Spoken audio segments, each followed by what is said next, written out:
Day of War. It is my honor and privilege to call upon the Secretary General, former Secretary General of our SND, our daddy, Chief Ndukaya, to say a few words to us. Daddy. Mr. Chairman, next lecturer, distinguished ladies and gentlemen, don't be surprised. Here is an angry 82-year-old man. Very angry. Why? I flew the Union Jack flag, singing God Save Our Gracious Queen. I'm feeling strong that from a country even under colonial masters. And I saw the Union Jack come down and the flag called green, white, green go up. And we are all full of hysteria. In those days, the colonial governors who took salute in Empire Day, they didn't look like human beings. We thought they came from somewhere.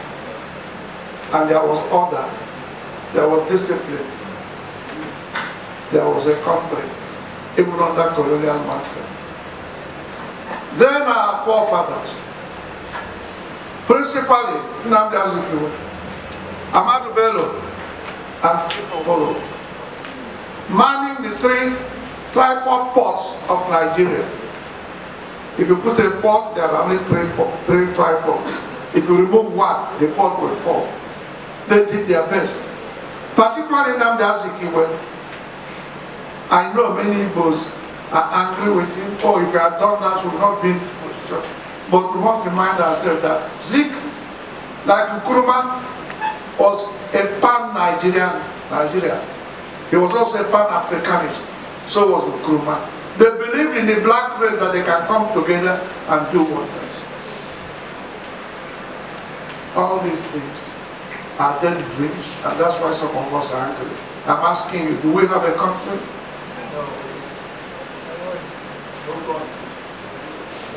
I know security men may be here. You shouldn't accuse me of hate speech. But like egg and chicken, what is hate speech when you are not talking about hate action? Which is the other? The Igbos have a saying. When you beat a child, you don't stop him from crying. All hate speech is what is called hate speech. It's a result of hate action on fellow Nigerians that are not palatable. I think the message I have to you is a challenge. 2 weeks ago, I was inaugurated as a patron. I was there before, of what they call National Anti-Corruption Volunteer Corps. And I told them I came to that function to challenge them. For example, are you volunteers against anti-corruption? What is corruption? In Nigeria, I think about big money. Yes. When you see a sign, do not urinate, and you go there and urinate, you are corrupt. Yes. When you buy a car, they give you a guideline. If you put the ignition, you turn it right, the light will come on. If you do it left, you are corrupting the system.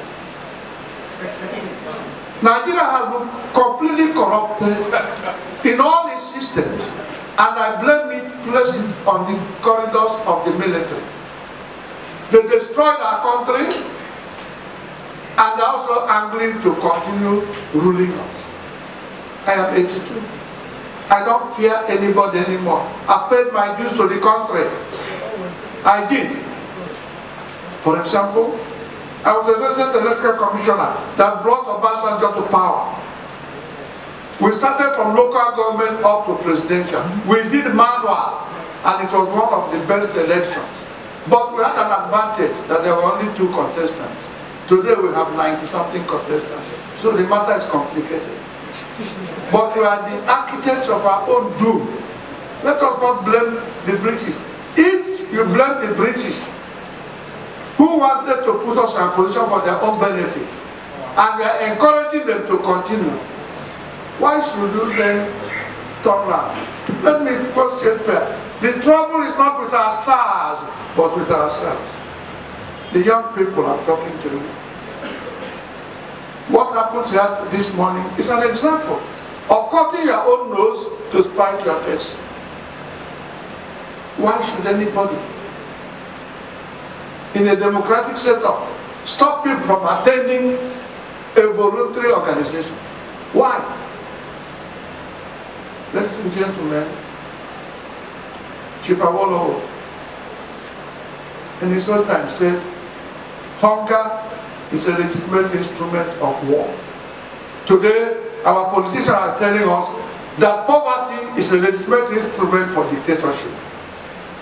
That's what we are suffering. The day, young man, because you are hungry, because you cannot fend for yourself, you go to the politician, what can we do to start eating? He's got you soul and body, and he will do anything he has to do. That is the position in which we are. We are being properly and deliberately impoverished. Deliberately. Who said Nigeria doesn't have money? Who says so? My chief speaker made reference to the old times. Yes. I went to a university called University of Nigeria. That university was built by Eastern Region from money, not by the government, but by a parastatal of the government, the Eastern Nigeria Marketing Board. They brought the first £5 million and £500,000 every month to maintain the university. Today we talk that states are viable. I'm glad I listened to you. Who says so? The problem is that the military usurped and hijacked everything that belonged to us, and now I'm giving us some peters from it. And when I listen to people talk about blaming states for federal allocation, what is federal allocation? It is our collective fund that some people have taken and are deciding on how to share it. Let me give you an example. And when I started, I'm very passionate. Who said in Nigeria that there shall be 774 local governments put in our constitution? Who said so? And so, Lagos want to increase. You cannot do it because it's a constitutional matter. When did we, federal government, get involved in local government matters? We should be asking questions. That's what the parliamentary. Those days, local government are created by regional and state government, not federal. I happen to have known the program, the last permanent secretary, minister of local government and chieftaincy matters. And we're having a national conference in Yobe. And the decree came abolishing local government ministries in the states. I came home like a bishop without a cathedral. But it's back again. These are the issues that we're talking about. We are talking about Nigeria. We must be ready. I'm challenging we, the people. I'm glad that our speaker made a reference. Didn't you see Turkey? The military wanted to take over, and the president, the word from country, made a speech, and people moved out and stopped that. We are afraid to die. And that is why. In Turkey, people are coming out in snow, others are making coffee and bringing to those people.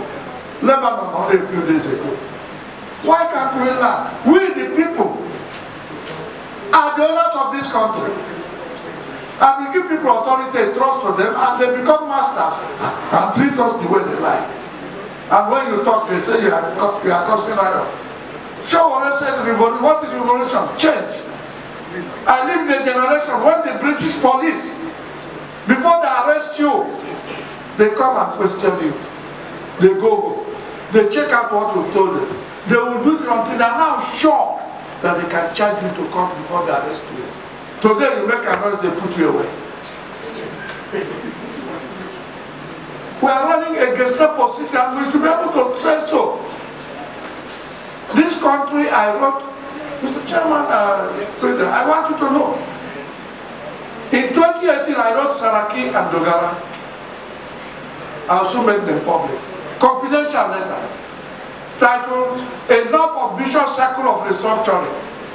I drew the attention that this country has enough documents to give us a constitution that belongs to we the people. Because the constitution we have now was a constitution compiled by military and fraudulently imposed on us as we the people. And I asked, how many of us participated in that constitution we are running today?